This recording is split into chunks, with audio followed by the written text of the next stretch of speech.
ಈ ಒಂದು ಕಾರ್ಯಕ್ರಮದ ಮುಖ್ಯ ಉದ್ದೇಶ ನಮಗೆ ಮಕ್ಕಳ ಕಲಿಕಾ ಪ್ರಗತಿಯ ಬಗ್ಗೆ ಮಾತನಾಡ್ತಾ ಇರೋದು. ಇವತ್ತು ನಿಮ್ಮನ್ನು ಕಲಿಸಿರ್ತಕ್ಕಂಥ ಮುಖ್ಯ ಉದ್ದೇಶನೇ ನಾವು ನಮ್ಮ ಮಕ್ಕಳ ಕಲಿಕೆಯಲ್ಲಿ ಮಕ್ಕಳ ನಮ್ಮ ನಡುವಿನ ಏನಿದೆ, ನಮ್ಮ ವಿದ್ಯಾರ್ಥಿ ಮತ್ತು ಶಿಕ್ಷಕರ ನಡುವಿನ ಸಂಬಂಧ ಏನಿರುತ್ತೆ ಅಂತ ಹೇಳಿದ್ರೆ, ನಾವು ಬೆಳಗ್ಗೆ 9 ಗಂಟೆಯಿಂದ ಸಂಜೆ 5 ಗಂಟೆವರೆಗೂ ಅವ್ರ ನಡುವೆ ನಮ್ಮ ಒಡನಾಟ ಇರುತ್ತೆ. ಅವ್ರ ಪ್ರಗತಿ ಬಗ್ಗೆ ಅವ್ರು ಏನೇನ್ ಮಾಡ್ತಾ ಇರ್ತಾರೆ ಪ್ರತಿಯೊಂದು ಸಹ ನಮಗೆ ಗೊತ್ತಿರುತ್ತೆ. ಬಟ್ ತದನಂತರ ಏನಾಗುತ್ತೆ, 5 ಗಂಟೆ ಆದ್ಮೇಲೆ ಮಕ್ಕಳು ಹೇಗಿರ್ತಾರೆ ಮನೆಯಲ್ಲಿ, ಅಥವಾ ಮನೆಯಲ್ಲಿ ಯಾವ ತರದ ಅಧ್ಯಯನ ನಡೆಸ್ತಾ ಇರ್ತಾರೆ, ಅಭ್ಯಾಸಕ್ಕೆ ನಿಮ್ ಕಡೆಯಿಂದ ಯಾವ ರೀತಿಯಾಗಿರ್ತಕ್ಕಂಥ ಒಂದು ಕೈ ಜೋಡಿಸ್ತಕ್ಕಂಥ ಪ್ರಯತ್ನ ಮಾಡಬೇಕು. ಸೊ ಇದು ನಮ್ಮ SSLC ಫಲಿತಾಂಶದ ಮೇಲೆ ಹೆಚ್ಚು ಪ್ರಭಾವವನ್ನ ಬೀರ್ತಕ್ಕಂಥದ್ದು. ಯಾಕೆಂದ್ರೆ ನಾವು ಮಕ್ಕಳನ್ನ 8ನೇ ತರಗತಿ ನಾವೇನು ಮಕ್ಕಳನ್ನ ಇಲ್ಲಿ ನಾವು ಸೇರಿಸಿರ್ತೇವೆ, ತದನಂತರದಲ್ಲಿ ಅದಾದ್ಮೇಲೆ ನಾವು ಮಕ್ಕಳ ಬಗ್ಗೆ ಎಷ್ಟು ಹೋಮ್ವರ್ಕ್ ಕೊಟ್ಟಿದ್ದಾರಾ, ಇಲ್ಲ ಪ್ರಾಜೆಕ್ಟ್ ಕೊಟ್ಟಿರ್ತಾರ, ಇಲ್ಲ ಯಾವ ಸಬ್ಜೆಕ್ಟ್ ಅಲ್ಲಿ ಏನ್ ಮಾಡ್ತಿರ್ತಾರೆ, ಇದಷ್ಟೇ ಎಲ್ಲೋ ಮಕ್ಕಳ ಜೊತೆ ನಮ್ಮ ಅಂದ್ರೆ ಎಸ್ಪೆಷಲಿ ನಾನು ಒಬ್ಬ ಪೇರೆಂಟ್ಸ್ ಆಗಿ ಮಾತಾಡ್ತಾ ಇದ್ದೀನಿ. ನಾನು ಕೊಡ್ತಾ ಇರುವಂತಹ ಸಮಯಕ್ಕೂ ನಾನು ನಿಮ್ಮಲ್ಲಿ ಏನ್ ಕೇಳ್ಕೊಳ್ಳೋದು ಅಂತ ಹೇಳಿದ್ರೆ, ಒಬ್ಬ ವರ್ಕಿಂಗ್ ವುಮೆನ್ ಹೇಗೆ ನಾವು ಸಮಯವನ್ನ ಕೊಡ್ತೀವಿ ಅಂತ ಗೊತ್ತು.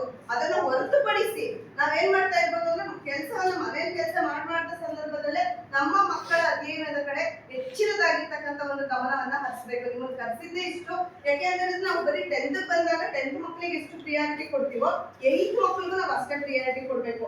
8ನೇ ಕ್ಲಾಸ್ ಇಂದನೇ ನೀವು ಮಕ್ಕಳು ಯಾವ್ಯಾವ ಸಬ್ಜೆಕ್ಟ್ ಅಲ್ಲಿ ಏನೇನ್ ಮಾಡ್ತಿದ್ದಾರೆ, ಏನ್ ಹೋಮ್ವರ್ಕ್ ಕೊಟ್ಟಿದ್ದಾರೆ, ಒಂದ್ಸಲಿ ನಾವು ಅದ್ರ ಬಗ್ಗೆ ತೀರಾ ಡೀಪ್ ಆಗಿರ್ತಕ್ಕಂಥ ಒಂದು ನಾಲೆಡ್ಜ್ ಇರ್ಲೇಬೇಕಂತ ಏನಿಲ್ಲ ಅಲ್ವಾ. ಮಕ್ಳು ಏನ್ ಮಾಡ್ತಿರ್ತಾರೆ, ಅಥವಾ ನನ್ನ ಮಗು ಇವತ್ತಿನ ಕೆಲಸ ಮುಗಿಸಿದ್ಯಾ, ಯಾವ ಟೀಚರ್ಸ್ ಕೇಳಿ, ನೀವು ಯಾವ್ಯಾವ ಟೀಚರ್ಸ್ ಯಾವ ಸಬ್ಜೆಕ್ಟ್ ತಗೊಳ್ತಾ ಇದ್ದಾರೆ, ಯಾವ್ದ್ರಲ್ಲಿ ಯಾವ ಮಗುಗೆ ಯಾವ ವಿಷಯದಲ್ಲಿ ಅರ್ಥ ಆಗ್ತಾ ಇಲ್ಲ ಅದನ್ನು ನಮ್ಮ ಜೊತೆ ಮುಕ್ತವಾಗಿ ಹಂಚ್ಕೊಳ್ಳಿ. ಅಥವಾ ಯಾವ ಸಬ್ಜೆಕ್ಟ್ ಅಲ್ಲಿ ನಿಮ್ಮ ಮಗು ಅಧ್ಯಯನದಲ್ಲಿ ಕಡಿಮೆ ಇದ್ದಾರೆ ಅದನ್ನ ನೀವು ಫೈಂಡ್ ಔಟ್ ಮಾಡ್ಬೇಕು. ನಾವು ಕಾಲ್ ಮಾಡ್ತೀವಿ, ಸಾಮಾನ್ಯವಾಗಿ ನಾನು ಎಲ್ಲ 10th ಮಕ್ಕಳಿಗೆ ಕಾಲ್ ಮಾಡಿ ವಿಚಾರಣೆ ಮಾಡ್ತಾ ಇರ್ತೀವಿ. 8 ಗಂಟೆಗೆ ಮಲಗುವಂತಹ ಅಭ್ಯಾಸ ಮಾಡಿಸ್ತಾ ಇದ್ದೀರಾ, ಕೇಳಿದಾಗ ಹುಷಾರಿಲ್ಲ ಅಂತ ಇನ್ನೇನೋ ಸಮಥಿಂಗ್ ಹೇಳ್ತೀರಾ. ಆಫ್ಟರ್ನೂನ್ ಕೇಳಿದ್ರೆ 10 ಗಂಟೆ ಅಷ್ಟಲ್ಲಂತೂ ಎಲ್ಲ ಮಕ್ಕಳು ಮಲಗ್ತಿದ್ದಾರೆ. ಮಾರ್ನಿಂಗ್ ಯಾರು ಸಹ 4:15 ಎದ್ದು ಅಥವಾ 5 ಗಂಟೆಗೆ ಅವ್ರನ್ನ ಅಧ್ಯಯನಕ್ಕೆ ನಾವು ಅವ್ರನ್ನ ತಲ್ಲೀನನ್ನಾಗಿ ಮಾಡ್ತಕ್ಕಂಥದ್ದು ಪೋಷಕರಾಗಿ ನಮ್ಮ ಆದ್ಯ ಕರ್ತವ್ಯ. ಅದ್ರ ಜೊತೆಯಲ್ಲಿ ಹಾಜರಾತಿ ತುಂಬಾ ಮುಖ್ಯ. ಮಕ್ಕಳನ್ನ ರೆಗ್ಯುಲರ್ ಆಗಿ ಕ್ಲಾಸಿಗೆ ಕಳಿಸಿ, ರೆಗ್ಯುಲರ್ ಆಗಿ ಬರ್ತಿದಾರ ಅಲ್ಲಿಂದ ಬ್ಯಾಗ್ ತಗೊಂಡ್ ಬಂದು, ಅಥವಾ ಇಲ್ಲೆಲ್ಲೋ ಯಾರೋ ಸಿಕ್ಕಿದ್ರು, ಎಲ್ಲೋ 1 ಗಂಟೆ 2 ಗಂಟೆ ಲೇಟ್ ಆಯ್ತು. ಮತ್ತೆ ವಿಶೇಷ ತರಗತಿಗಳನ್ನ ತಗೊಳ್ತಾ ಇದ್ದೀವಿ, ನಾವು ಸ್ಪೆಷಲ್ ಕ್ಲಾಸಸ್ ಕಂಡಕ್ಟ್ ಮಾಡಿದೀವಿ. ಅಪ್ ಟು ಜೂನ್ ಇಂದನೂ ಮಾಡ್ತಾನೆ ಇದ್ದೀವಿ. 9:15 ನಾವು ಟೀಚರ್ಸ್ ಇರ್ತೀವಿ. ಮಕ್ಕಳನ್ನ ನಾವು ಎಷ್ಟು ಗಂಟೆಗೆ ಕಳಿಸ್ತಿದೀವಿ. ಅಟ್ ದ ಸೇಮ್ ಟೈಮ್ ನಾವು ವಿದ್ಯಾರ್ಥಿಗಳ ಆರೋಗ್ಯದ ಕಡೆ ತುಂಬಾ ಹೆಚ್ಚಿನದಾಗಿರ್ತಕ್ಕಂಥ ಗಮನ ಕೊಡ್ಬೇಕು. ಬರುವಂತಹ ಅರಿಮರಿಯಲ್ಲಿ ಊಟ ತಿಂಡಿ ಸರಿಯಾಗಿ ಮಾಡ್ತಾ ಇಲ್ಲ, ಇಲ್ಲಿ ಬಂದಾಗ ತಲೆ ಸುತ್ತ ಹಾಕುವಂಥದ್ದು, ಅಥವಾ ವಾಟರ್ ಬಾಟಲ್ ಅನ್ನ ನೀವೇ ಕಳಿಸ್ತಕ್ಕಂಥದ್ದು, ಆ ನೀರು ಕುಡಿಯಲಿಕ್ಕೆ ಹೇಳ್ಬೇಕು. ಏನಾದ್ರು ಮನೇಲಿ ಏನಿರುತ್ತೋ ಅದನ್ನ ತಿನ್ನಿಸಿ ಕಳಿಸುವಂತಹ ಒಂದು ಪ್ರಯತ್ನವನ್ನ ಪೋಷಕರಾಗಿ ನಾವು ಮಾಡ್ಬೇಕಾಗುತ್ತೆ. ಅದ್ರ ಜೊತೆಯಲ್ಲಿ ನಿಮ್ಮ ಮಕ್ಕಳ ಪ್ರಗತಿ ಹೆಂಗಿದೆ, ಡೈರೆಕ್ಟ್ ನೀವು ಯಾವ ಸಮಯದಲ್ಲಿ ನೀವು ಫ್ರೀ ಆಗಿರ್ತೀರಾ, ಅಥವಾ ಇದೇ ಟೈಮ್ಗೆ ಬರಬೇಕು ಅಂತ ಏನಿಲ್ಲ. ನಾವು 10 ಗಂಟೆಯಿಂದ 5 ಗಂಟೆವರೆಗೂ ಶಾಲೆಯಲ್ಲಿ ನಾವು ಅವೈಲೇಬಲ್ ಇರೋದ್ರಿಂದ ನೀವು ಮಗು ಪ್ರಗತಿ ಬಗ್ಗೆ ಮಾತ್ರ ಹೆಚ್ಚಿನದಾಗಿರ್ತಕ್ಕಂಥ ಆದ್ಯತೆಯನ್ನ ಕೊಡಬೇಕು.